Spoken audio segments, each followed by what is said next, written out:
Wow, that's what he meant when he said go That's for where the we're win. going with this. Wow. Hey guys, welcome to the Spring 2024 Anime Draft, where we try to predict what the best shows of the new season will be and fail miserably. I'm joined as always by Replay and Carter, and most importantly, we have a super special guest coming out of retirement for reasons that will be very clear very soon. Jack, how's it going? It's going great. I'm so glad to be dragged out of retirement, for one very specific purpose. I'm here on a mission that we'll get to in a minute, but thank you for having me.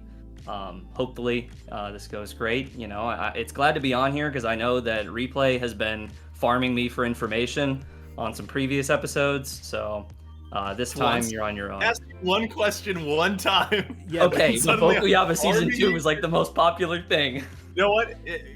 Jack, to your point, if I wind up pulling this out for the winter draft, I will give you your flowers. Don't worry about it. Thank you. You quite literally handed him the draft in winter, and I'm still upset about that for the scouting. Get good, Ian. Wasn't good last season, I'm going to be honest. Replay scouting. What's crazy is too strong. What's crazy? Well, let's get to the rules. Maybe we can spare the shit talk for another time. Well, for anyone who may be new or just needs a refresher, here is our rules breakdown. The rules here are pretty simple. In the spirit of fantasy football, each of us is tasked with building the best possible team of 4 from any of the new anime airing in the upcoming season. The only shows eligible are the ones that start their broadcast in the season proper, so the second half of a 2-course show or a long-running anime are not available for selection. Once a show has been selected, it is off the board, and no one else is allowed to draft it. OVAs and TV anime are fair game, but films are not, given their odd release times outside of Japan. The 4 rounds will progress in snake draft format, where each round will draft in reverse order of the round prior. So the last person to pick in the first round will pick first in the second round. The 4th and final round will be our Sleeper Lightning round, where contestants are only allowed to draft brand new shows, no sequels. The winner will be decided at the end of the season via a combination of audience vote, our rankings, and Mal aggregate score per team, to better decide who has the best group of shows. But what that actually means is still up for debate. And by all means, let us know who you think won the draft in the comments below. And the draft order this time around with the guest, Jack, is first, as always, and then it is Replay second. For the first time, Carter doesn't have the second overall pick. Carter is third, and then I am fourth yet again. So Jack, we'll go to you first. As is tradition here with our guests, I think I know what you're taking, but I'll let you announce it here. Yeah, this is something where anybody watching this that already knows who I am knows exactly what's coming, and the reason that I specifically am on this season's podcast, and that is because my first pick is going to be Sound Euphonium Season 3. We're back. We're so back. No, we're so back. This is my favorite anime of all time, and it's coming to its conclusion. I've been watching UFO since 2015, so we're coming up on almost a decade now, and it's crazy. Yeah, season 1 was 2015, season 2 2016, and we're back in a TV series. After season 2, I really thought that was going to be the end of the franchise, and the ending of season 2 sort of feels like it. But they decided to keep adapting the novels, and they adapted the main character Kumiko's second year. And they split it up into 2 movies. One which is Liz and the Bluebird, which is my favorite anime movie, and then the other was Our Promise: A Brand New Day, I believe is the English localized title. It's not a mouthful at all. We're not calling it Chikai. We're not calling it. Yeah, you can just call it Chikai no Finale or Chikai. Yeah, it rolls off the tongue a little bit better. Totally. But yeah, so now we're moving on into the main character's 3rd year, and we're gonna wrap things up. It's gonna be interesting because I think the 2 people that played the biggest role in making it my favorite anime are no longer working at Kyoto Animation. Naoko Yamada has moved on to Science Saru, and Haruka Fujita has been working on other various anime, doing like just episode direction. She hasn't led her own thing since she left KyoAni, but point is, she's not there anymore. So it will be interesting without them. I have to say that after Chikai, I wasn't 100% sold on my confidence level in season 3 without them. But they had an OVA that released last year that adapted a like side story that's kind of like a bridge between that movie and this season. And I really liked it. It was also just completely led by Tatsuya Ishihara, who's the director for season 3 and has been the director of the whole series. So I'm thinking we're back. I'm hyped. It's going to be great. You're going to see me in my element. Hopefully that element is posting constantly on Twitter. That's right. With yeah. episode recaps and maybe a video. I'm hearing, Come Jack, back. that the streets want a video. I'm giving you a podcast. That's I'm equally excited. And I actually shouldn't say I'm equally excited because no one is equally excited as our good friend Under the Scope. But I am excited for the 3rd season of Euphonium. I actually still have not seen Chikai no finale, so I'll have to go catch up on that at some point. You got some I've homework. heard mixed things, including from our compatriot over here. But I am looking forward to this. I'm just excited to see the UFO team back at it again, despite some notable omissions in that team. And it is quite different than the Liz and the Bluebird team. But that being said, UFO has been, in my opinion, one of the strongest Kyoto Annie productions. And Kyoto Annie always shows the fuck up, even when no one is watching. Shoutouts to Sarune. I'm here for it. No, it really is a tentpole series for them. It takes place in Uji, where their studio is located. And they were drawn to it in the first place because of, their love for their hometown, and bringing that to the screen has always been something that they love. So seeing it come to, seeing them be able to take the story all the way through to its conclusion is great. My shirt, by the way, this is for the real UFO homies out there. This is from season 2, episode 1. You would know. You'll know. So do you know that the ending is? Like, have you read the novels? I don't. Or so you're you're gonna be completely like surprised as to however the story ends. Yep. Only the first novel is official, or the first year the is officially translated in English. So yeah, I have no idea what's coming for the future. So fingers crossed. The plot synopsis seems interesting, though. I've watched the first 2 seasons, but I haven't caught up on the movies, so I'm a little in the dark there. But it kind of seems like Kumiko is going to the top to try and like lead them back to greatness. So I think it should be. I guess I don't know how much I want to give away, but I'm very, in terms of, since you guys haven't seen the movies, but very excited to see the direction that the leadership of the band takes things in year 3. I didn't even know there was a second movie. I've heard so much about Liz, and this moment was the moment I realized there was another movie. It is kind of one of those things where Liz can really be watched on its own. I mean, it obviously does like follow from the stuff that came before it, but I know a lot of people that haven't seen UFO that have seen Liz. Whereas the other movie is just like purely a like plot continuation of the beats. Like you would not be able to watch that movie in isolation. So it didn't, and it's also just like more of like a continuation of the style and everything of the TV series. So it didn't really like break out beyond, people that were already fans. I am gonna miss a lot. I am gonna miss the 3rd years, I think, specifically in season 3. But I don't know how much of a role they'll play, if any at all. But Asuka was one of my favorite UFO characters, and to not see her like be a part of the show, I think will be a bummer. Losing a bunch of the second years too, because this is year 3. We're not gonna have any of the second years, so that's also, that's crazy. I'll be interested to see like or Yuko either. Yeah, I'm looking forward to meeting the new cast, though, because I think this series has really strong characters. That's always been one of its big ups. So I'm interested to see what they can do with the new cast and what our old cast looks like now as the senpai hierarchy. I think that'll be interesting for sure. One hook I will give you is that I do know one of the new characters in season 3 is a 3rd-year transfer student who is apparently a very talented Euphonium player. So it could be some drama. I suppose moving on, hopefully all the UFO fans can stay through the rest of the draft, but I understand if that was what you were here for. That viewership now, I totally understand. I'm looking forward to seeing that curve. They'll be back for the recap, the recap pod.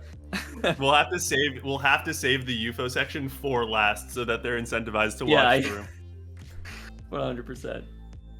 Well, Replay, you have the second overall pick here for Spring 24. Where are you going?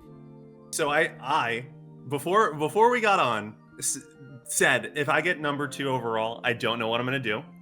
Ian randomized, I got number 2. So, Carter and Ian, I won our first ever draft. Fall 2023, I won. We don't know what's going to happen with winter 2024, but according to an independent source, she thinks that I have a good chance at winning the second season. Because of that, if I knew if I had won the second season or not, I would throw away this pick right now to make things more interesting. But because I do not know, I'm going to give you guys the opportunity to tell me, do you want me to go for the win or do you want me to go for fun? Go for the win. I don't know. Yeah, it would feel condescending if you didn't after that. If you didn't go for the win, if you're like, I'm not Don't actually give me trying. my pity I want win. your best shot. I'm not trying this season. In that case, friends, with the second overall pick in the 2024 spring draft, Replay Value takes Mushoku Tensei Season 2 Part 2. Mushoku Tensei. Wow, that's what he meant when he said That's go for where the we're win. going with this. Wow. I want the fucking win. Mushoku Tensei fans, come to my aid. I'm pulling the curtain back on you right now. I just want you to know I got a DM a couple hours ago from a certain Replay Value saying handshake on nobody picking Mushoku Tensei.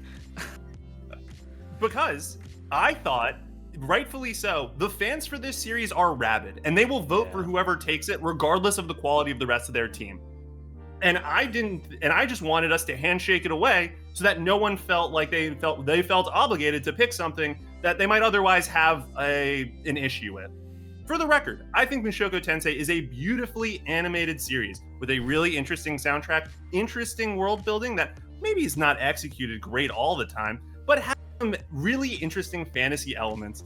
And Mushoku Tensei fans, I really wanted to say something nice. God, this is tough for me. This is tough. I am not a true Mushoku Tensei believer, and everyone here knows that, which is why they're laughing. This is the nicest Sounds to me I've like ever you're heard you talk about Mushoku. Wow. Well, I can say one thing, and that is that I root for everyone's happiness in Mushoku Tensei, even if I don't always agree about where it's leading. But the animation is so fucking good. The animation's so fucking good, man.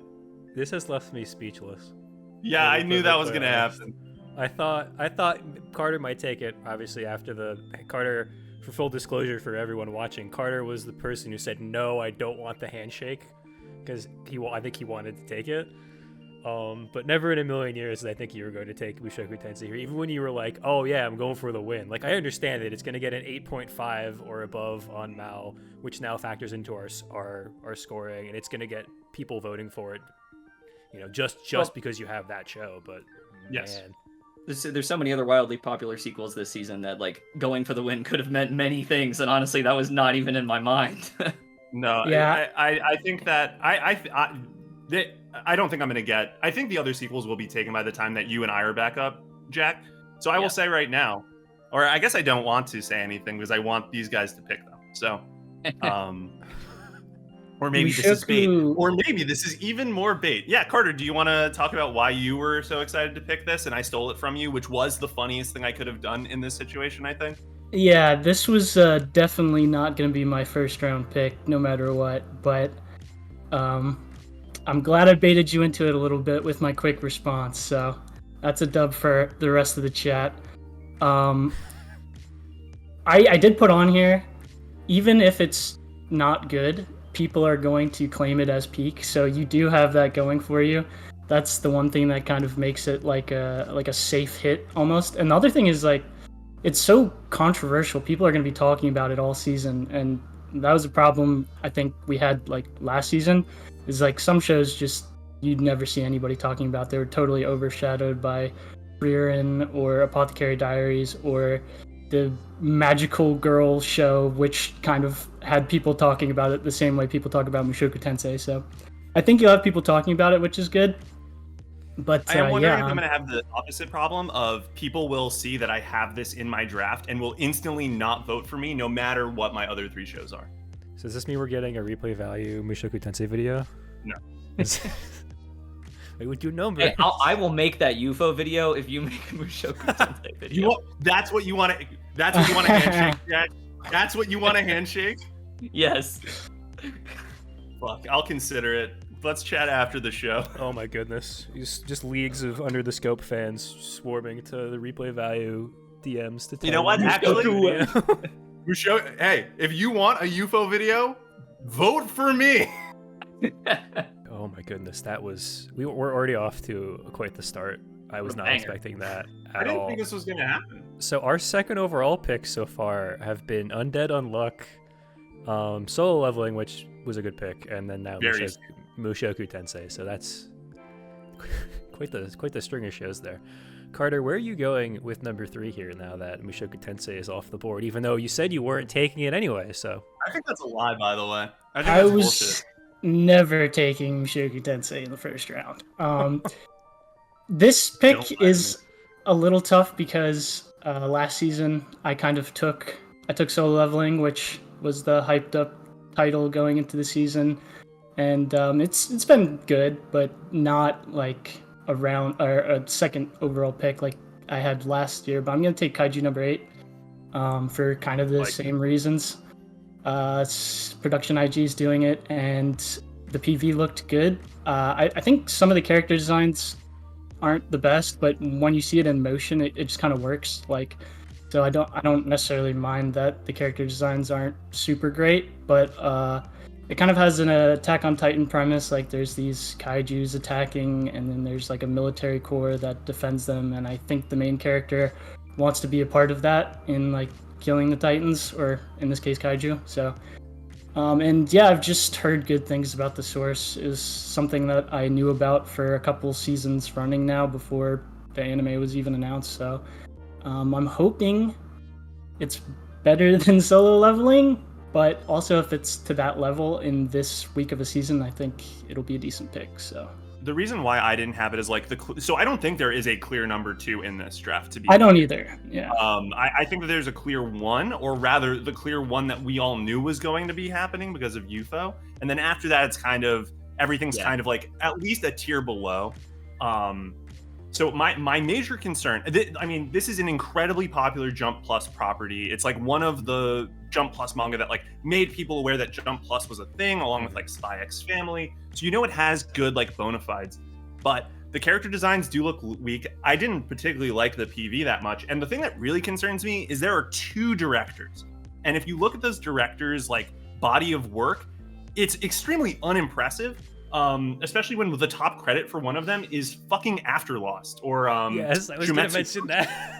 I knew Ian was gonna have my back on this. Like these are not like these direct. Like, listen, the show could turn out to be great. It's also airing on X, which is so fucking random. Like it's gonna be on Twitter, only because Twitter's gonna be pushing it. Bizarre, absolutely fucking bizarre. I don't know if I want to appeal to the Twitter audience.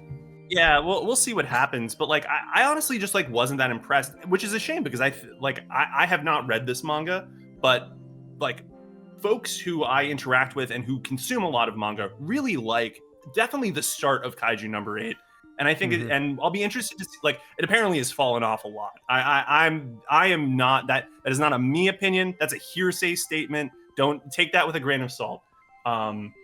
And then also, like, I was just looking at other staff members, and I just wasn't impressed by, like, the body of work, which is a shame because it's Production IG. Like, I think Production IG is, like, a really great studio. But the composer is one of the guys who doesn't have a lot of credits, and then one of the credits he has is Bell.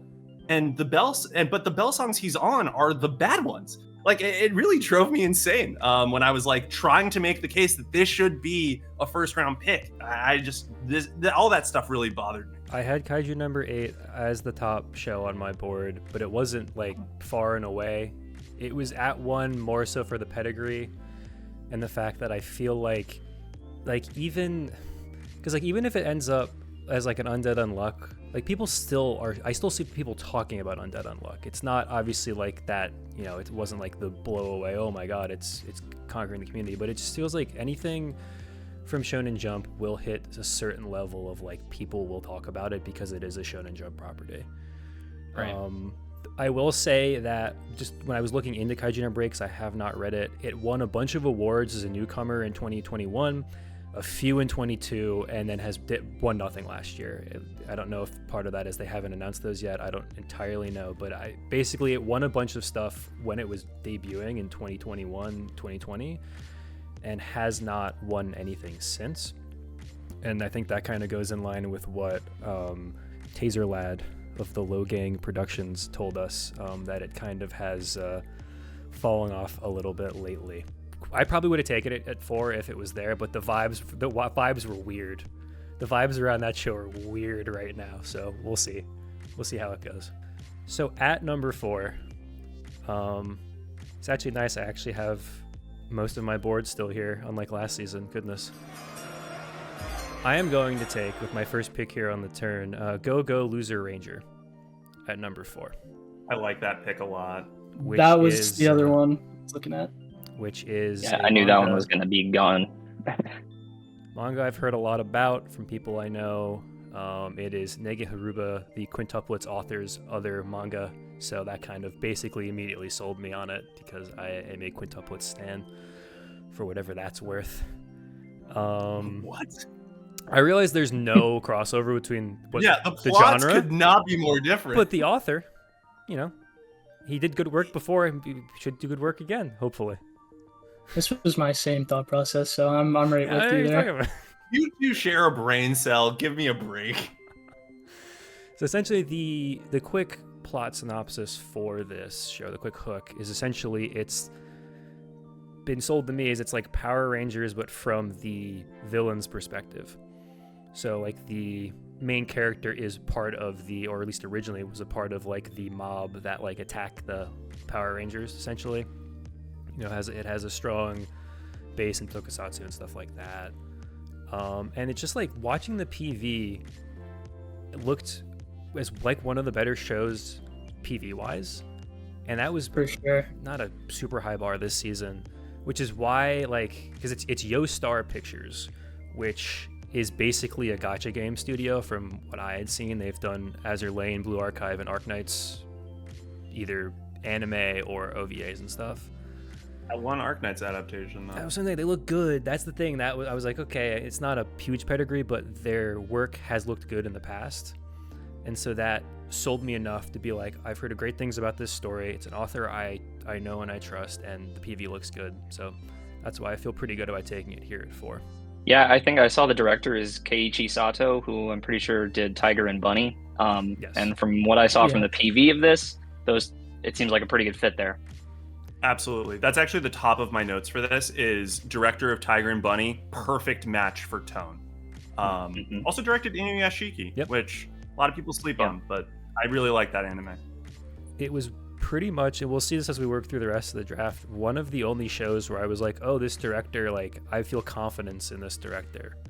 A lot of the shows going forward, I feel like had directors that have worked on stuff, or directors that might be like, industry veterans, but don't have like huge like things that I'm like, oh yeah, that makes me feel good about this. So that was certainly a plus. And then I just like the fact that, the main characters are Yuichi Nakamura and then Yusuke Kobayashi, who is Senku and Subaru and ReZero. So the voice talent is really good. That also stuck out to me in the trailer as well. Yeah, I reached out to Taser Lad, the manga expert on this one. And when he told me what the synopsis was, I was like immediately interested. I just think it's one of the cooler concepts that we have in this kind of weak season, and like you said, the PV looks really good. So, also the music is the same person who did Tiger and Bunny. I know them more for Kuroko, which I think is a really underrated soundtrack. So, it should be pretty good. It is worth noting that they're not the composer of the original not the original season, but the later ones. Not that that's like a big difference, but they're working off of a body of work that was already pre-existing. Again, not an actual. For Tiger and Bunny, I'm assuming. No. I'm talking about Kuroko's basketball. Oh, they, okay. they did not. They were not the composer on the original season. They came in at season 2 and then did the rest of it. It's not like the one thing I wanted to flag. I read the first like 35, 40 chapters of this, and I really did like the start, but it then started to fall off for me pretty sharply. My concern is that you're gonna get to like episode 8. Episode 8's gonna be great, and then we're gonna fall, and then it's gonna be a fucking slide down climax episode 12. Will be interesting to see what happens. But again, week season, I really love the pick here. Yeah, and it's better than Winter, where I hit episode 1 and then had a steep fall off with my first round pick. So I'll take that. Wait, you liked episode 1 of Witch and the Beast? No, I'm saying it was an immediate fall off. I turned the show on and it was like, ooh. Yeah, it was immediately. Hey man, Yokohama Production. Yeah, it wasn't good when I watched that episode after the fact, like after the season had already like started, right? And I'm like, oh, I haven't even heard of this. And now that sticks me with 5, and I have a few shows that I really want, and I feel like I can take one here, and then the other 2 are going to be gone by the time I come back around at, what is that, like 12? I think is my next pick. Yes, 12 is your next. Ooh, okay. Man. Take the thing we all know you want to take, Ian. Come on. Do it. So there's looking at this now, there's like 2 I'm really close between. I think I'm going to go with the one I just have rated higher. I'm going to go off of people's recommendations here. I'm going to take Whisper Me a Love Song here. I actually Number 5. Wait. I actually can't believe you took that. That's crazy. Yeah. It's over. I can't really. Really, I had Jack? this at 3 on my board. It's so funny to me that Ian heard Danny say, "Oh, someone should take this next season," and then immediately made sure that he got it. That is so fucking funny to me. Look, I feel like Danny blew it for me. I don't know. I like Yuri enough, though. I feel like I would have. You have this high. Yeah, there's a couple other shows up here that we'll see that might be better. Because here's the thing. The number one thing is I am now tying my wagon to Yokohama Animation Lab again. Yeah. I'm so glad you mentioned it, because I literally the whole time was thinking I will do anything to make sure that Ian gets this show. That was kind of the final, like, I guess I gotta take it. I guess we have to continue. Yokohama this Animation Lab, save me. Save me, Yokohama Animation. Number 1 stand. I am hoping the PV looked good enough that I'm hoping that them not having to do all of the extra like, it's just, it takes place in high school and it's not the magical setting that Witch and the Beast is, that I'm hoping they can do just enough to let the story carry it. And that story, just to quickly mention it, is essentially that the 2 main characters, one of them is playing in front of the school, and then afterwards the other one confesses to her. And she thinks, oh, wow, she must really like me. But it turns out that she actually just is in love with her music. And so moving forward, it's kind of like the trying to get her to fall in love with herself instead of just the music. And so I don't know. I find that interesting enough. I like that it's very explicitly like girls' love. Like, she confesses to her. Mm-hmm. It's not like this, like, ooh, no, it's like very explicitly the 2 main characters hopefully end up in a relationship. The manga literally runs in a Yuri imprint. And my only other note here, which is very important to me personally, is that the black-haired character, Yuri, is voiced by Asami Sato, who is my Bunny Senpai's voice actress, and that's very important to me. Had to come back to Bunny Senpai somehow. Jesus Christ, you are so predictable.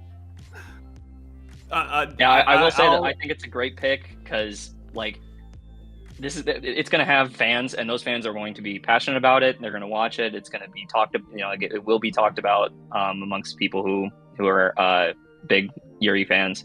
So I think it's a good pick, like, just from that regard. Yeah, I'm here to be a hater. Don't worry, I'm here to hate. So the director for this production is by the guy who did Ghost Hunt, and besides that, really doesn't have a lot of direction credits. But this is a fun fact that I learned when researching this show to try and make the case that this should be my number 1, because I had a similar thought. She looks like they look like the Origairu main girls. Mm-hmm. Like, there's definitely an audience for that. I mean, that's the joke we made last season, right? I'll get off of that. But the joke everybody's gonna make. This was delayed. And when it was delayed, the entire staff got reshuffled, which is why there are 2 production teams on this.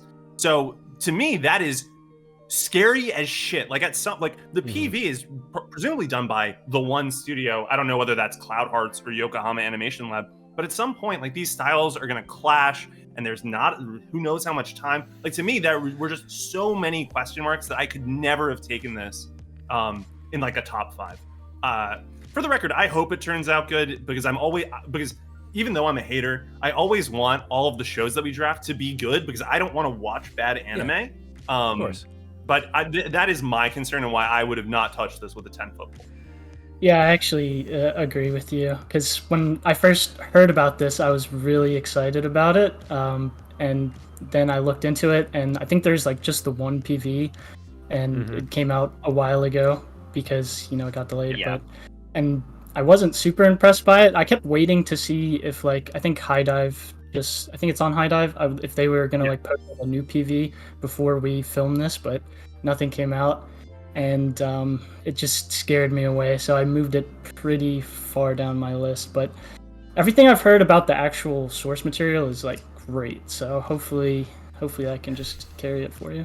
Yeah, I mean, Well, and it does kind of scream a series that might just be you should just read the manga Totally. series. Like, that is definitely my concern, is that if episode 1 doesn't look good, and like, or there's bad sound design, like, who knows? There could be any number of reasons. People will just be like, yeah, just read the manga instead, and then the discussion falls to zero and you have no shot. Yeah, there was just nothing. There were a couple other shows, like I said, but there was nothing that so overwhelmed me that at the end of the day, I was like, I don't want to take this based off its pedigree, based off of the recommendation we got from Danny. So we'll see.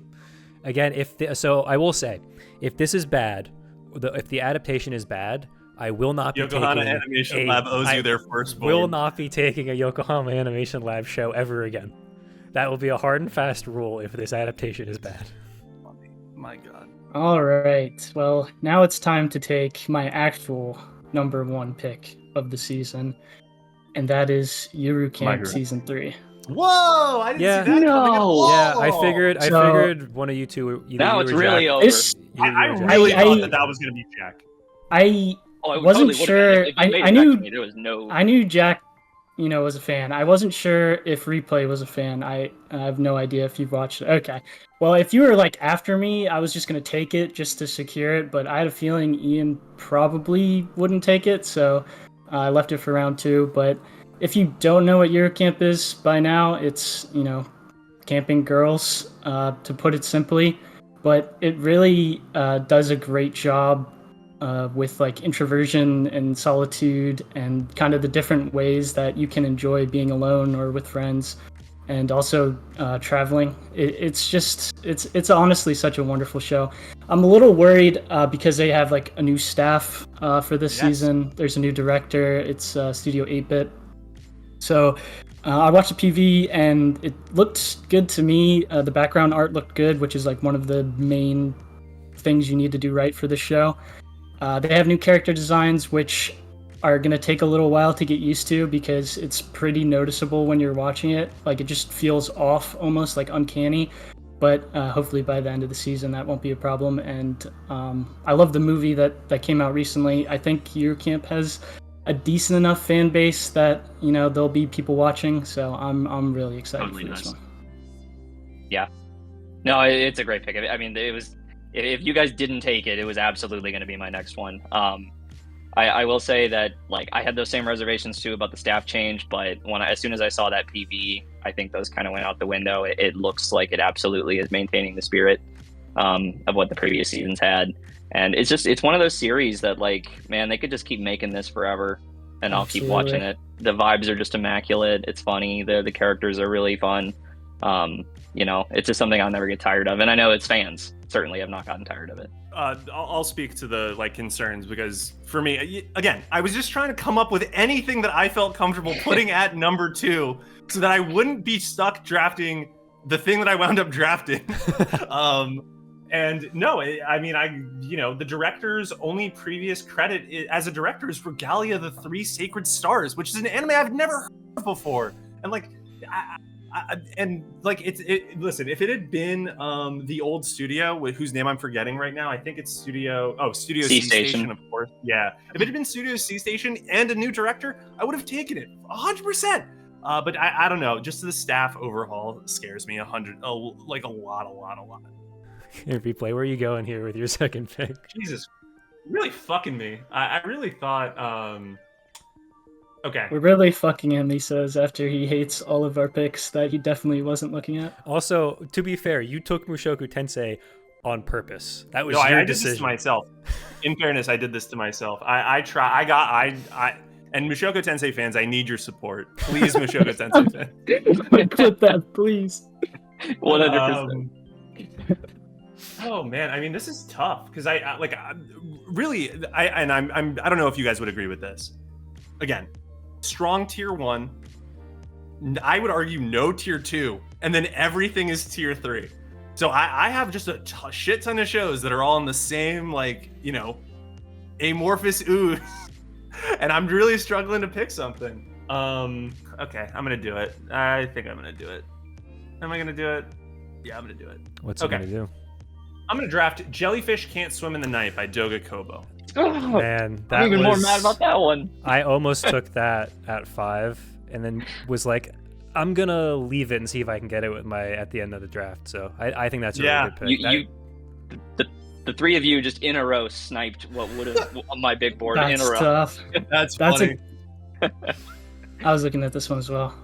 Yeah, I assumed that we were all looking at it, which is why I felt like if I didn't take it here, it wasn't gonna. It was gone. I know my boy Jack. I know what he's gonna fucking. It was gone. It was gone. It was gone. Yeah, exactly. So I knew if I didn't take it here, there was no shot I was going to get it on the turn. So the general premise is 4 young women, an illustrator, an idol, a VTuber, and a composer join together to make an anonymous artist group in Shibuya. So it seems like it's kind of cute girls doing cute things vibes with a heavy music focus. So probably, very much in that like Bang Dream My Go vibe, maybe. I was going to say, this gave me the vibes of an our anime of the year contender. Unironically. Yeah. I'm glad that you agree with me. The things that really stuck out to me when I was looking into staff and everything, first off, Doga Kobo has just done a great job with material generally, especially in this space. I thought that they did a great job with Oshi no Ko. It definitely didn't go as far as I was hoping it would, but I still thought it was a great adaptation. The things that I thought were really interesting, Ryohei Takeshita, who is the director of this, directed the Senpai is Annoying OP and just has the sickest track record of OP and ED directing credits that I think I've ever seen. The dude is just fucking on fire. So I'm really excited to see what else he can do with a long show. It is funny though. We'll add in there, by the way. What's up? Go ahead. I'm going to see if we were all going to say the same thing. I'm really interested. Yeah. It's very interesting that his most high profile directed show is probably Eromanga Sensei. Listen, I have not watched. I know nothing about it.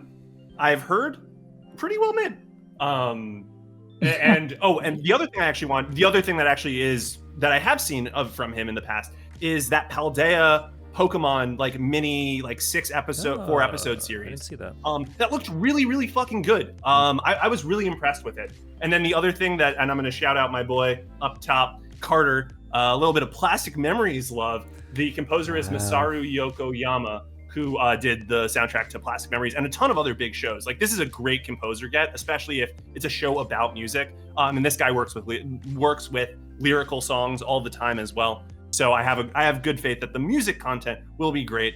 The PV looked really fucking good. This was one of my top PVs purely on that ranking. So I'm really hoping that this is a killer show and that the fans of this can overlook the fact that I drafted MT and that the MT fans will stop at MT and say, let's vote for this. That is, the team comp now is very interesting to me because are people who are into this type of show going to be the type of people that hate Mushoku Tensei? Almost definitely. And then you're going to lose, you're going to cancel it out. Yes, almost 100%. They won't even get to the second anime in the list. They'll say Mushoku Tensei, go to the next round. No, straight up, I'm fucked. One thing I wanted to add too about this show. Well, first off, Ryohei Takeshita is fantastic. a great animator, like you said, done so much great episode direction. One of my favorite episodes of Heike Monogatari, Yep. Flip Flappers, That's what I was Eizouken. Like, he's worked on some really, really acclaimed stuff. And the composer is also the composer for Fruits Basket and Fate Apocrypha, Your Lie in April, so, and for a show that seems to be having a music focus, having a composer that's done, a ton of stuff, like so many more things than I just said, but definitely some really good things. It's certainly promising, and I'm just excited to see promising anime originals. Yeah, the only thing that kept me hesitant and why I didn't take this at my pick, and it was close, was just because it's original. I don't have that guarantee. And obviously I don't have that guarantee with the Yokohama Animation Lab either, but there was no guarantee is oh, this is going to land beyond having a really beautiful PV and having a nice art style. Because Metallic Rogue looks great, but And the other does Metallic Rogue look great? That one actually, Metallic Rogue is amazing. You should vote for me. The other thing, there seems to be a lot of girls and music type shows this season. Many. So there always is. We'll see if one kind of overshadows the rest, or if there's enough room for all of them this season. Okay, Jack, now that 3 of your shows have been taken off in succession, where are you taking my here board is just blasted to smithereens. at I think at number 8 I will bite the bullet and pick the Spice and Wolf reboot. Okay. Wow. I wasn't I sure love that I was going to take this. Love that. I love Spice and Wolf, actually. The original anime, which is now almost going on 20 years old. That doesn't feel great. Boomer. But I definitely have reservations about this reboot, starting with the fact that it's a reboot. Yeah. I know Spice and Wolf is a series that people, myself included, have been clamoring for a continuation of the anime for over a decade. And so there was definitely some disappointment when this got announced, and then it later was revealed that, oh, actually, we're just readapting the story.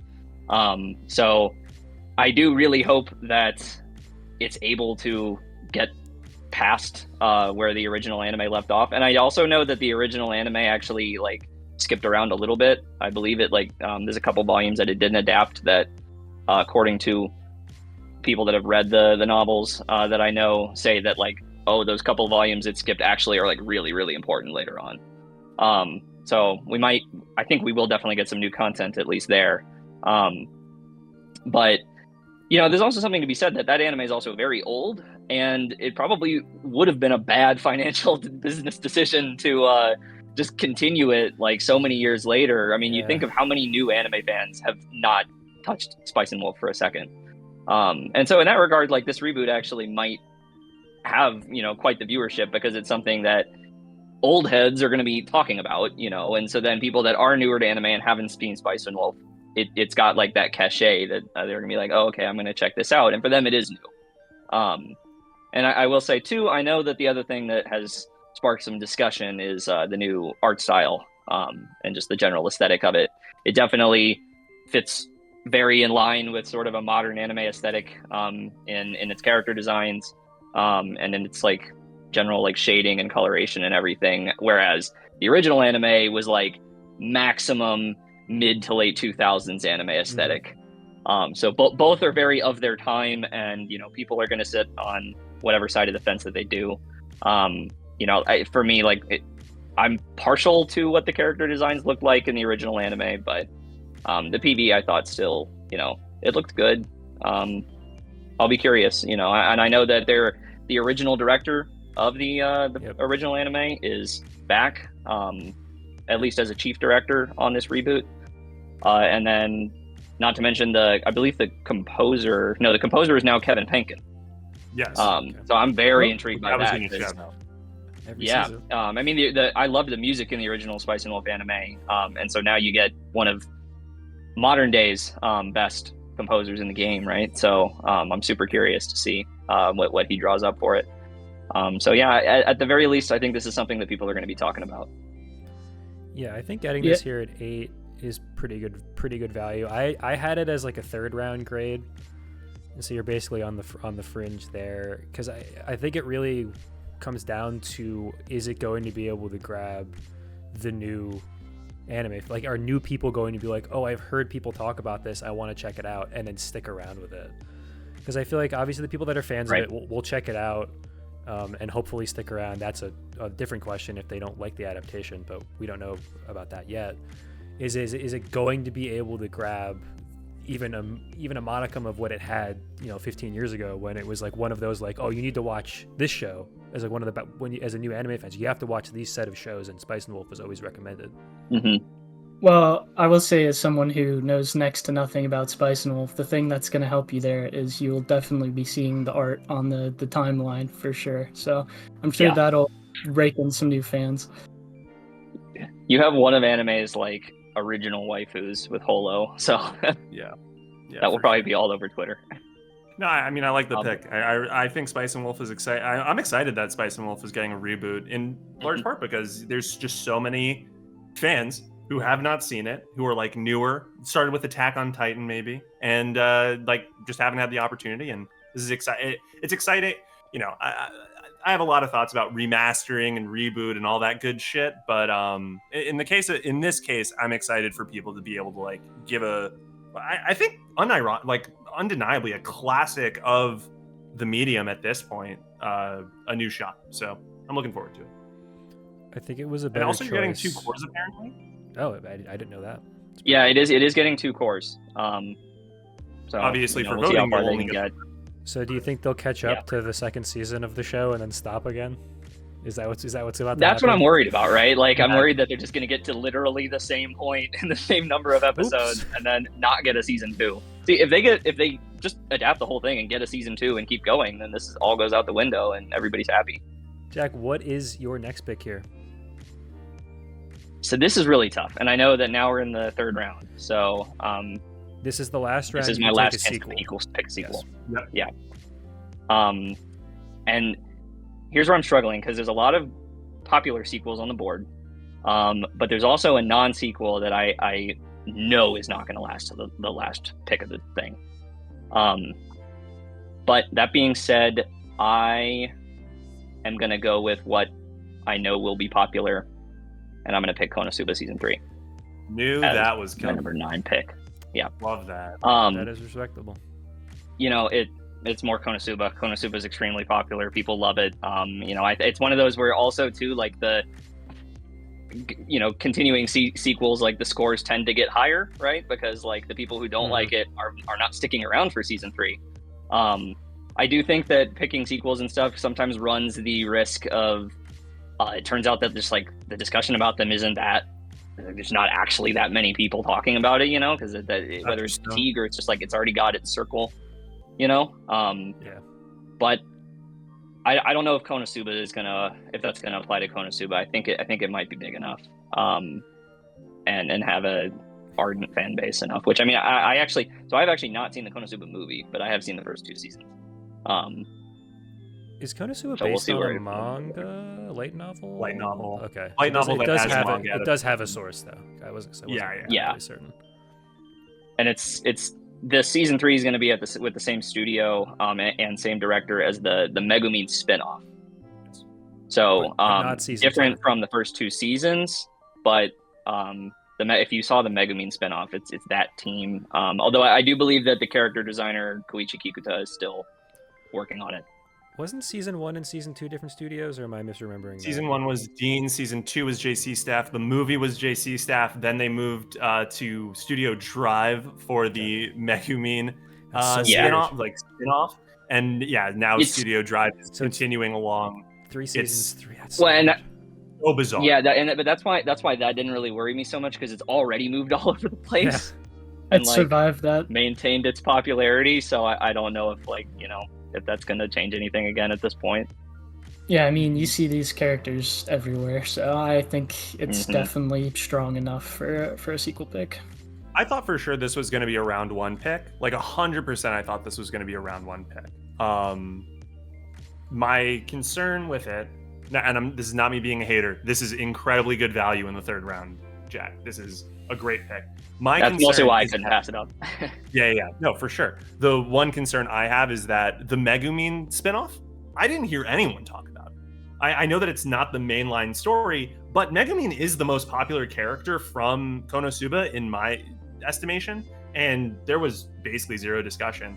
I'm wondering if the appetite for KonoSuba in a literally everything is an isekai from 2 years ago has waned in the intervening time. I'll be interested to see how it does. And then similarly, I had some concerns about the director and studio shift, but less so. And I really think this is a great pick. And I wouldn't be shocked if Jack takes home the crown when voting is all said and done. Okay, Replay, where are you going here now that you've built a team out of Mushoku Tensei fans and cute girls doing cute things fans? What are we doing here for our third pick? Great, honestly, Ian. Rare for you. Great question. I'm thinking uncalled for. Yeah, This is where you could have taken Mushoku Tensei, right? By the way, right now. That's hysterical. I wonder what is I'm not already doing a redraft. We're not even done with this draft. So there are three shows that I'm considering here, all of which I could take in the fourth round because I'm sequeled out at this point. So Ian can take My Hero at his fucking fourth pick, and we're all good. Unless Carter wants to play a little bit of sabotage. Hey Carter, just throwing it out there, buddy. And I am struggling. I think I'm gonna take with the 10th pick. I believe this is the 10th pick. Yes. I'm gonna take A Condition Called Love. Damn it. AKA I'm Addicted to You. Yeah, when I said that there was team one could non-sequel, not be that's what I was fucking talking about. weirder. I My didn't team think could not be fucking weirder. I was like, if I can get through this pick with it still on the board, I don't think Yeah. Carter's gonna take it. I can get it with my fourth round pick. I needed to get one more pick through. It's so disappointing. So I think I have the best shoujo manga adaptation this season. A Condition Called Love, for those who aren't aware, this is a manga adaptation. It publishes in a shoujo/josei magazine. It's high school. The main character doesn't really know about love. Main character being our 16-year-old female lead, but a popular guy in her school suddenly madly falls in love with her after a kind gesture, and then there's a whole debate about what is love, what are feelings. It feels like it's very much operating in those teenage romance shoujo themes, which I'm really excited about. There are definitely concerns here. The director's credits are basically non-existent. It's a bunch of question marks. This studio doesn't really exist, and one of their previous series straight up got canceled. Who knows what the fuck's gonna happen? But the source material looks really strong. The PV looked really good, totally in that shoujo art style format, and I think really executed on those ideas. I'll be interested to see what happens. I'm definitely taking a deep a logo shot with this one, and we're gonna just have to see if it goes in. My team is now Mushoku Tensei, our Anime Awards presumed AOTY contender, and now a shoujo adaptation. I really am That's so good. I'm As wide of a net as possible. Yeah. I want everyone. Hey guys, I have a big tent. We're a big tent here. Please come vote for me. Not as big of a tent as the Yuru Camp fans, but You know what, Carter? For you, great joke. I am Tay would be so proud. really excited for this show. I had it as a first rounder. I had it at 4. Wow. So now I can reveal the 3 shows I was picking between at 5 were Whisper Me a Love Song, this, and then Jellyfish. So you got 2 of my top 5. I You got 2 two of of my your top top 5 5, shows. baby. Let's go. I know who I- Ian's voting for. I wrote in my notes that it kind of reminds me of Straight Lawful Good Bloom Into You, which is just That's actually so I true. thought it was funny. That's so funny because I have in my notes for Whisper to firing You in my straight head. up Blooming to You adjacent. No, they look the same. But one of the other big things that jumped out to me, other than I've seen this recommended, I know Colleen really likes this manga as well. The main duo are voiced by Kanahana and Chiaki Kobayashi, who is Stark in Frieren, as well as Longa in Skate. And then my only other note for it is that there was literally a shoujo filter in the PV, and I just thought that was really funny. I thought it was a really good looking PV. I clicked on that PV expecting nothing and walked out very surprised. No, this was the one that I knew that if I didn't pick with my last pick, it was not going to make it to the end for me. But I went with the safe one with KonoSuba, even though I feel like I might like this show more. Yeah. And one thing I will say about the director, directed episode 5 of Rakugo. So is that good or it's bad? somewhere a great show. Rakugo fans know. But with my pick, as we're getting down to the bottom here, it's interesting you said you were sequeled out. There's only like maybe a couple shows that aren't sequels that I'm interested in maybe going for round 4. So I'm gonna just go ahead and take Demon Slayer here. Wow. I thought we were gonna get through this. Out of Demon Slayer pick. It was gonna be my pick. We were one pick after away. Carter, so it was either this pick or the next pick was gonna be Demon Slayer. So I know. Ian, I mean, I hope you draft My Hero Academia. If you don't, I have so much shit. if at this point everybody knows, what Demon Slayer is. I know last season people weren't as high on it. I didn't think it was as good as season 2, but I still enjoyed it. Like I was surprised people were so low on it. So I'm just kind of hoping for more of the same. Another thing that I'm kind of worried about is that it's going to be like more of a setup arc for like the next season. I'm not familiar with the source material at all, so and it's a training. It's like called the training arc or something, Hashira training arc. So, but the characters are loved, so I'm hoping the fandom will still be active, and I just feel better about it than a lot of the new stuff at the bottom of the board. it has enough forward momentum that I felt like at the end of the 3rd round, it's like you're getting really good value at the end of the 3rd round with Demon Slayer. Just like, because if it's not good again, you don't really lose anything for it. And if it can hit a season 2 high, all of a sudden you have a show that's being rated as one of the best shows of the season. So like it's kind of a low risk, high reward here if they can just get that one fight. Because that's the thing the last season didn't have. That last season, the main fight wasn't like peak animated Demon Slayer like the first season had, or the second season had, or the movie has. It was just kind of like a mid shonen fight, and the production was fine for UFO table, but fine. And so it was kind of like whatever. I think my hope was that this upcoming season will have that like Twitter takeover fight where it's like, okay, it's Demon Slayer, and then that'll be enough to catapult it up the board a little bit. Yeah, for the record, I would have definitely taken Mushoku Tensei had you all let it fall to me here at this spot. So shout out to the #1 Mushoku enjoyer in the draft right now, Replay, for stealing that from me in the first round. Sorry, I'm the #1 enjoyer? It's definitely overall. still you, bro. I mean, it's hard to beat the allegations when you take it 2nd overall in the draft. That's all I'm saying. Yeah. Gave it a glowing review. I don't know if it was glowing or a bunch of platitudes. Hey, Mushoku Tensei fans, you want to vote for me? Come on, Ian. That leaves me Stop with delaying. 2 picks. We all know what you want to pick. I have 2 picks here, and I have Do it. 3 shows that I have 6, 7, and 8 on my board. If you don't pick it, I'm not. if you taking don't My Hero. pick it, I'm going to say that right now. What? I can say I'm not taking My you're Hero. the biggest My Hero stan I know, and you're all not I've drafting heard- it. All You're I have so heard. My Hero fake, bro. Academia is good My again? Hero is back now. All I This have heard motherfucker. about the series after the war arc is that it is bad and no one likes it. I am You're not such going a to hang fucking my fake, hat on bro. the 7th season of a show that people weren't even talking You're about the 6th fakest season fan I've ever of the met show. in my I'm life, going to bro. watch You're it. the biggest No fan. I'm going to principles. watch it. I'm not No going to draft principles. it. Zero principles. Draft It it, was or else always- everything we just said is still true. It was always slime over My Hero. Let's be honest. Oh, you think? Oh, I mean, Carter would know. Yeah, they it's watch a that slime. shit. Yeah, it's a slime. gonna be angle, slime. 100%.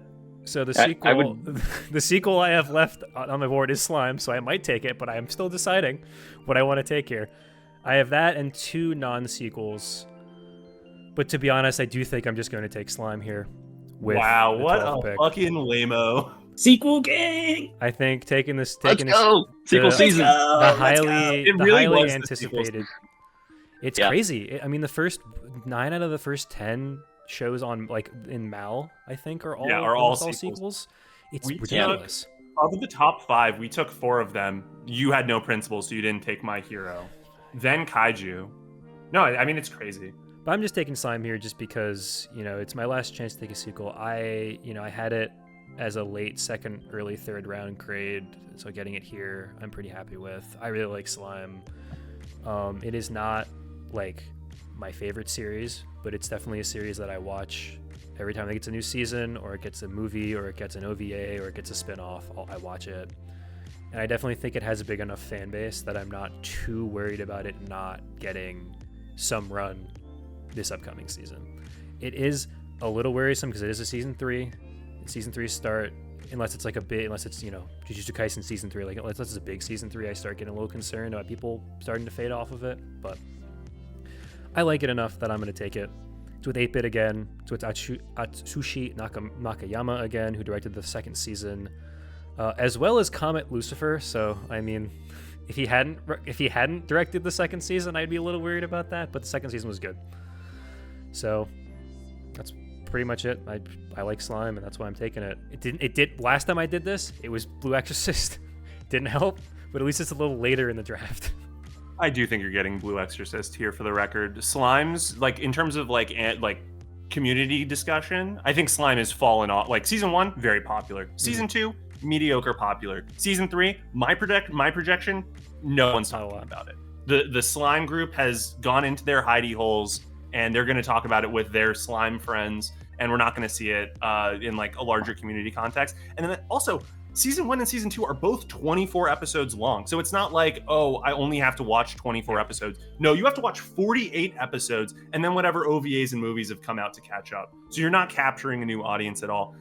In terms of the Mouse score, you're going to kill because the Slime fans are here to stay and they're giving that shit 10s. But I mean, that's the same thing for all of our sequels, frankly, except for maybe, I don't know, probably me and Jack run the greatest risk of our sequels straight up getting 1s from haters.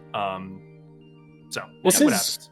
This is like decent value at round 3, though. Oh, I like, think the value. I don't think the Blue value. Exorcist, or even like Dr. Stone, a couple seasons back that I took in the second round. Like getting it round 3 is.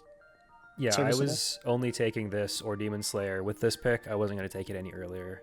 So now with my lightning round pick, I have 2 shows here, and I'm really struggling because one of them I'm really interested in the premise and I'm really worried about the production, and the other one I feel pretty good about the production, but I don't know how good the actual show is going to be. And so I have a feeling I know what the second one is. That's the concern here. I have a feeling I know the second one. And so I'm just going to go with the one where I think the premise is more interesting, because at this point it's the 4th round pick, right? It's just like, it basically, it can only add value at this point. So I'm going to take Mysteries, Maidens, and Mysterious Disappearances here with my pick. Someone drafted this? That's crazy. Oh, Ian, I cannot tell you how hype I am that you took this. Is that a good thing or a bad thing? Because you usually get excited both. Okay. Both. I think this is both a great and terrible pick. That's kind of how I feel about it too. So the basic hook is that the main character wants to be a novelist, and she works at I believe a bookstore. But when there's strange occurrences of the occult start happening around town, she teams up with her coworker to start figuring out what's going on. And the PV really grabbed me. It had an art style that I was like, okay, like I was very interested in. It's from Zero G, the studio, who it's basically, it's like some of those earlier ones, like I've never heard of them before. It just kind of feels like a toss-up.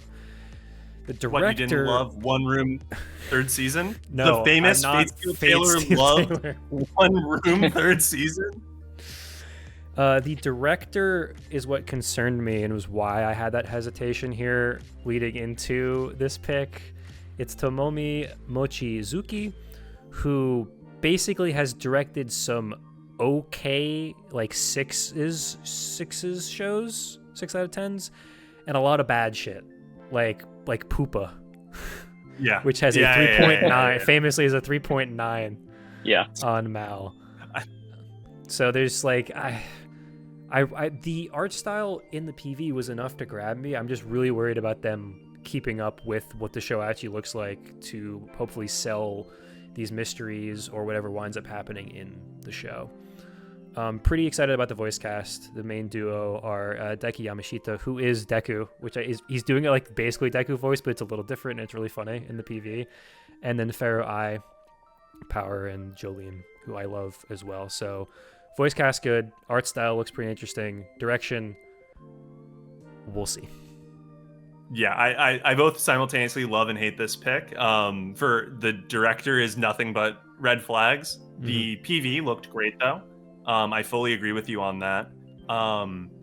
I read some reviews of the manga just to get a sense of like what the vibe was, and it seemed like the manga seems interesting, but I think mystery is probably like it probably shouldn't be called a mystery series because it doesn't seem like they're actually solving mysteries. It seems much more like it's a suspense series, like a thriller suspense series, which is totally fine. But you know, there will be a subset of the audience who goes in being like, I want detective fiction, and will be disappointed when that is not the case. I think the character designs look great, as you said.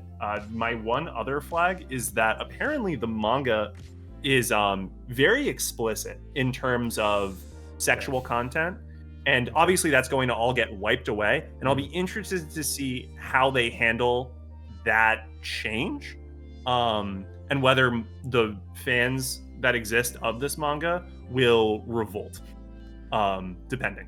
I did have it at 6. And I was really worried I was going to get stuck taking it much earlier than this. So I think taking it here in the 4th round, I'm pretty happy with just checking it out and seeing how it winds up being able to land. I really like your upside. I think for a 4th round pick, you're just going for upside. That's what we've all done the last 3 times. And I think this has high potential to do just that. Hopefully they can make it interesting. That's all I really ask out of 4th round picks, to be perfectly honest. Poopa season 2, please. Good lord. So next, it's back to Carter. What are you taking? All right, I'm going to also take a shot in the dark here. I saw a couple names for this, so I'm not sure exactly what the English name is, but Train to the End of the World. Dang. Wow. So that was the one I really wanted to get to me. It's an original. Oh, Shumatsu Train. Okay. Yeah. So it's actually funny because I'm getting like way deep to the bottom of like the Mao list for the new shows coming out, and I'm like actually almost at the end. Actually just really tired of looking at PVs. So I was just like, I'm just gonna look at these key visuals, and this one stood out to me for a really weird reason. I thought they were sitting on a bus actually when I first saw the key visual, so it reminded me of Mayoiga, The Lost Village. I don't know if anybody knows about that show. Yep. It is the same director. So that show was something else. Like, I'm not gonna say it's good, but it was interesting watch. So that caught my eye, and then I looked into it. Director's the same. I watched the PV. It kind of has this weird air about it, like almost Gakko Garashi School Live type vibes. I can't say for sure that it's gonna be like that. I haven't given like a plot synopsis because I really don't know. It's these 4 girls on a train, and that's about it. It says she's trying to find her friend because their village is experiencing strange phenomenon. So it feels like it could be a Lost Village type deal, which would be really cool. Or, you know, at the worst, I'm getting cute girls doing cute things, train version, I guess. But I'm hoping that it ends up being a sleeper banger, but we'll see. Yeah, this as soon as I saw that Tsutomu Mizushima was doing an original, I was like, at pick number 16, I really hope that this show is still there. Especially, and I thought there was a chance because of how buried it was. Yeah. On the, like, if you sort your Annie chart or Mao, whatever you do, if you sort it by, like, you know, popularity or whatever, it was way down there. So I was like, man, these guys might get fatigue going through this chart and not catch some of the names, just because at this point, that, you know, if I see like an interesting name at this point in the draft, you know, that's all I need, exactly. Right? And just in addition to Mizushima, who's also the Shirobako director too. Yes, important. What I was going to say that it was also written by Michiko Yokote, who Also has worked with Mizushima on several of those works like Shirobako, but also wrote Princess Tutu, which is, I love that series. So if that's anything, it's an anime original. It could be something that just is immediately terrible, or it could be I really do think with the staff that it has, it could totally be the hidden gem of the whole season. It always makes me think, and now obviously this is not the best comparison, but like I remember the season going into that Wonder Egg was coming out, how far down it was, and how quickly it blew up after a couple of episodes. So that's always why I think originals, when they're further down, I feel like have a little more of this could be good, because there's no because it's down there because people just don't know any better, really. Nobody knows what it is. So there's definitely that side to it. I can't imagine that whatever I pick is going to impact Jack's final pick at this point, unless I draft the one thing that he's looking for. So I'm going to do a little bit of talk back. I can't believe none of us are going to draft Yozakura Family. That just seems crazy to me. I hit up the biggest Yozakura Family fan we know, and he was kind of like, you reached out to Taser Lad. We all reached out to Taser Lad. Yeah, we're co-opting your scouting network. Okay. That's normal and cool. And you know what? Logan told me when you guys reached out. So just so you know who he's loyal to, it's your boy Replay Value. Wow, and he's feeding false information. He fed you bad info. I don't think I can ever trust him again, to be perfectly honest. Good, you shouldn't. Just classic Cowboy, Dallas Cowboys fan behavior, yeah, right. Frankly. It's just, that man loves his Cowboys. And for that reason, I really want to take something else. God damn it! This is take so something hard. else. We're not you're being held at gunpoint.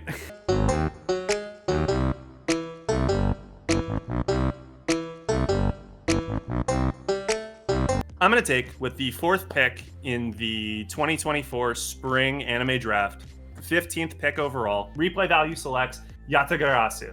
Karasu wa Aruji wo erabanai. This is The Crow Does Not Choose the Lord? Yes.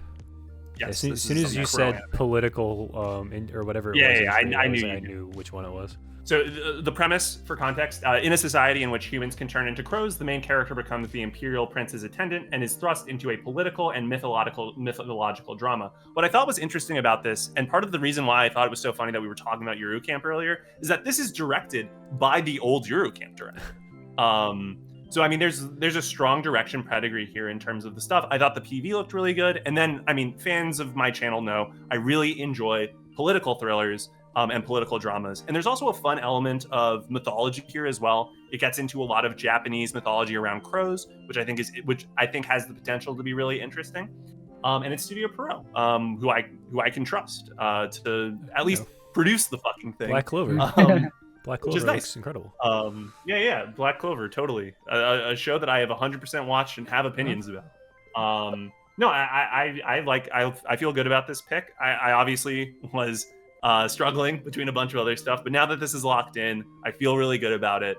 I don't think this is going to be Apothecary-esque because the source material isn't as popular, but the source material is actually kind of popular, as I've discussed when I was looking around discovering. So we'll see what happens.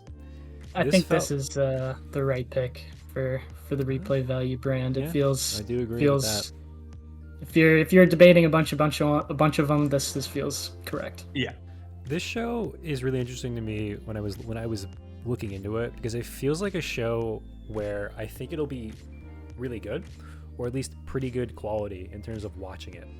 But I don't think it'll get any sort of like attention on Twitter or on Reddit or on it feels like a show that'll be like really good, and people that watch it will be like, oh, that show was really good, and then that's it. It won't have anything that'll create a ton of new fans or anything like that. So I mean, I certainly think that's a fine for a 4th round pick, particularly because if you're watching it, at least it'll be good. But that was just you said it's not going to be Apothecary Diaries, but just the fact that Apothecary Diaries was so popular, maybe that'll feed some interest, but who knows.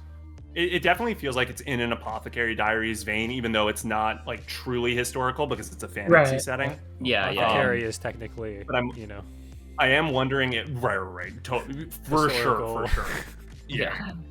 But I'm wondering if there will be like any, now that Apothecary is over, I'm wondering if there is like a subset of people who'll be like, hey, if you're looking for the next Apothecary Diaries and you don't mind a male lead, maybe this is the thing that we jump to. And a little bit more fantastical as well. I don't want to make it seem like it's grounded in the same way Apoth was. Right. All right. Jack, you want to finish this up? Oh boy. Yeah, so we're really down to the end of it now. Pretty much everything I like wanted to watch is totally gone. And I'm left with I'm between a few of them here. I think though that for my pick, I will actually go with Windbreaker, which I think is probably the least me of the three of those. I love that pick, Jack. I really like that. It's a great pick though. But I'm just not confident in people actually watching Bartender, even if like I think the vibes will be cool. And Girls Band Cry. Let's see. I already have an anime about girls in band where the series composer, the writer of the series is Juki Hanada. So I don't know if I literally have have that in my those. notes. That's so funny. Yeah. I was like, Juki Hanada has done series composition for like every good anime of the last like 5 years. It's nuts. Steins Gate, fucking Love Live Superstar. It's crazy shit. Yeah. And so I just feel like the UFO fans are probably the Girls Band Cry fans. A lot of them are probably already going to be on board with my team because of UFO. Yeah. So I don't know how many new people I'm bringing here. Whereas Windbreaker seems to be something that, doesn't have anything in common with the other three shows that I already picked. So it's like from what I can gather, it's like a delinquent story. The PV seemed like I said, the production seems like it's going to be pretty good. The action will be pretty good. I feel confident about that. It's delinquents fighting for their strength and whatnot, and all the fanfare that comes with that. So the reason I ultimately didn't take this was that I also found that the other show I took more interesting to some extent, but also because after Buchigiri, I'm a little delinquented out at the moment. Same. Exactly. That show's fun. It might be stupid, but it's fun. No, I agree, but I don't know how many more delinquent genre shows I can watch. I did want to flag that I'm really looking forward to this show only because the composer is Ryo Takahashi, who did the soundtrack for Aka 13, and old replay fans know how much I love that soundtrack. That soundtrack is one slaps. of the jazziest, funkiest soundtracks that exist. And that show, someone needs to make an Aka video and just talk about how great that show is, because it's so out of the public consciousness, and it deserves a reawakening. It was never very in the public consciousness, but it was so it was such a good slow burn thriller. It was. It was very aesthetically cool too. Totally. Yeah. Oh, the art style is gorgeous. If Aka 13 had been in this draft, first overall. No, I do like the pick though. The fight scenes that were in the PV looked good. I think some fucking how you put together the most mainstream draft of the four of us. That's actually so true. All right, so let's see. My team, I of course took Sound Euphonium Season 3 first. Then I got Spice and Wolf, then KonoSuba Season 3, and finally Windbreaker. I didn't set out planning to take what feels like a very safe team. That wasn't my plan, but you guys just kept taking my less safe picks right before me. So that kind of left me with what I got. But that being said, I feel good about this combination. I think all of these shows have potential to be popular. 3 of them are already popular properties. And then of course, we have my favorite thing ever. So I'm always going to be happy. No matter what the other 3 were, I was going to be happy with my selection. You have, by far, from the 3 drafts we've done, I think the most even guest team we've had so far. I was really surprised by that, how many shows were, I think it must have just been because there's so many sequels, how many shows were left on the board for you at 8, 9, where it felt like for Shaw and Danny by that point, well, not Shaw took the Hanako intentionally took the Hanako-kun show for no reason, but last season with Danny, it just felt like by the time we got to 8 and 9, it just wasn't anything really that strong left. Whereas you had Yeah. KonoSuba left. I mean, you were able to take Spice and Wolf and stuff. Mhm. So I definitely feel like this season maybe is a little deeper because of there all the isn't sequels, that for sure. because there isn't that top like, oh, you got to take Yeah. these 2 shows. I went into this draft, and everyone knows how I feel, that this was Jack's draft to lose, and I don't think he lost.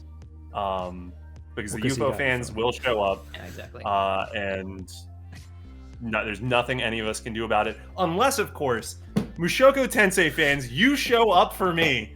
Because That's I true. took Mushoku Tensei Season 2 Part 2 with my first pick. I took Jellyfish Can't Swim in the Night with my second, A Condition Called Love with my third, and Yatagarasu with my fourth. This is, I would argue, the most diverse draft of the 4 drafts that exist here, in terms of just the absolute sheer scale of material taken. I don't think there is a farther bridge than A Condition Called Love to Mushoku Tensei. I'm just gonna say that. I feel I'm not gonna, do a whole redraft. I think my read on what was going to go in the first round was wrong. And in a redraft where I have that information, I probably take Go-Go Loser Ranger second overall. Just because, you heard how much praise I had for Ian's pick there. So that's probably what I do there. I honestly thought it would come back to me in the second round. But that was a bad read. Besides that, I feel really good about my draft. It's 4 shows that I was planning on watching anyway, which is good for me. I don't have that one show that I wasn't planning on watching like I did last season. I feel good about this overall, especially since, as stated before, I felt very confident that this was Jack's draft to lose. And then also, just given how much of an amorphous blob I thought, how I had exactly 1 tier 1 show and then just a shit ton of tier 3s. The fact that I feel like I got a pretty good clump of those tier 3s makes me pretty excited. Except, of course, I have tier 0, Mushoku Tensei Season 2 Part 2. Yeah, I'd say it's probably the most diverse draft that we've done. Not even just this one. Like the scope of shows you have is probably the farthest that we've gone. So yeah, my picks. I have Kaiju number 8, Yuru Camp Season 3, Demon Slayer, and Train to the End of the World, or whatever title you want to use for that one. I feel pretty good. I don't know that Kaiju number 8 will be, the best new show of the season, but it seems to be the most popular new show like that people are expecting upcoming. So safe pick for not so deep draft, I guess, at the top. And then I have the show I really wanted, which was Yuru Camp, which honestly, getting that alone is enough for me. It's one of my favorite shows of all time, honestly. So super happy about that one. Demon Slayer has a high ceiling, mid floor, so we'll see what happens. But for round 3, I'm pretty happy with that one as well. And then my Shot in the Dark could be terrible. Nobody might watch it, or it could be a sleeper banger. We'll have to see. But here's to hoping. I think your would be entire shocking if bad. road to victory for this season is basically Shonen fans. I think you need Demon Slayer to retake what it had back in season 2 in the community, and you need Kaiju number 8 to be good.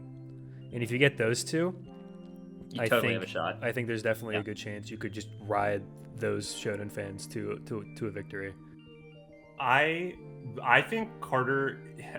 My concern for Carter is basically that he has 2 sequels on his team. That the Yuru Camp fans are more likely to vote for UFO than they are for Yuru Camp, because I think there is a huge overlap there, just based on the type of people I see posting about them. They're all Under the Scope fans, obviously, and yeah, I already stated my concerns about Kaiju number 8 at the top. I think Train. I love the Train pick, bro. Like I low key. Yeah, me think too. that is, Yeah. I actually don't even think it's debatable. That is my favorite pick of yours from this draft, in part because of the value, whatnot. But it's also the show of your list that I'm the most excited for. My draft was Go-Go Loser Ranger, Whisper Me a Love Song, Mysteries, Maidens, and Mysterious Disappearances, and then the 3rd season of That Time I Got Reincarnated as a Slime. And I'm pretty happy. I got my 2 and my 3 at 4 and 5, so I was really happy to get Go-Go Loser Ranger as my first pick. I'm really excited. It's probably the show I'm the most interested in watching this season, so I was really excited to get that. And then Whisper Me a Love Song, we're going to have to see again. Yokohama Animation Lab, if that adaptation can be serviceable enough to let the actual story shine, or if it's just going to wind up driving away all the fans in the first episode, and that would probably screw me. And that's kind of what I need to win. I think for me to win, I need Go-Go Loser Ranger to be good, but I feel pretty confident about that. But I need Whisper Me a Love Song to be able to capture all of those fans that we think are going to be into it, and then I feel pretty good about that. Slime, hopefully the Slime fans show out. We'll see. And then my last show, whose name I'm just never going to remember. I'm just call it Mysteries Maidens.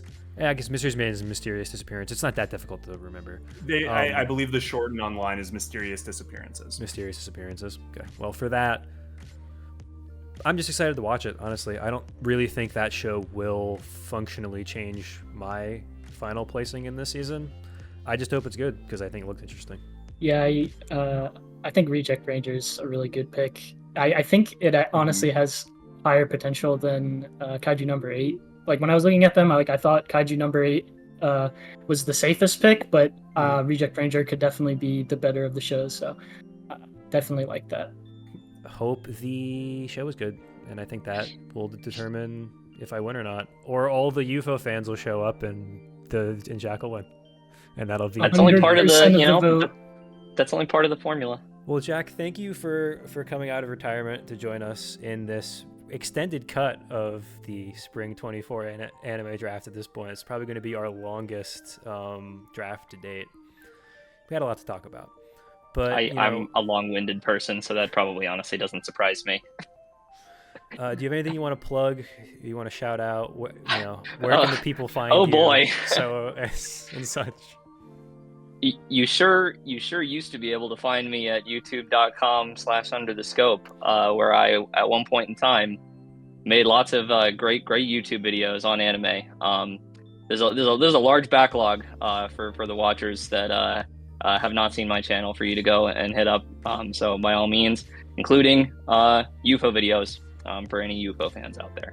Other than that, you can follow me on Twitter at JackUTS. Where I mostly retweet fan art, and there's going to be a lot of UFO fan art coming, so get ready for that. Can you tell the people what your display name is on Twitter? Oh, that's right. Yeah, my display name is Kumiko's Euphonium, and the backstory to that is because in season 1 of the show, one of the characters names Kumiko's Euphonium Jack. So we've been rocking that name for the last several years, basically. It was meant to be. It was, yeah. But thank you for joining us. It was a great time to have you here. We'll see you again in 3 months when we know who won and who lost. Celebrate my victory. Yes. When all the Mushoku Tensei fans come through and give Replay his 3rd straight victory in this. Why are we assuming that I won Winter? I don't think I'm winning Winter. I'm voting for Carter. Remember, folks, dooming always works. Dooming always works. Always works. Leave me alone. I lost the Super Bowl. Because you didn't do hard enough. No, I actually believed the whole fucking time. Tragic. But Replaying Carter, thank you as always for hopping on here. Jack, again, thank you. Thank you, the audience, for watching. And we'll see you guys next time. We'll see you for the recap when we announce who won the winter draft. And then again for the summer. It comes up faster than you think, the summer draft, in a few months. But thank you guys for watching. And I'll see you next time. Bye, Logan.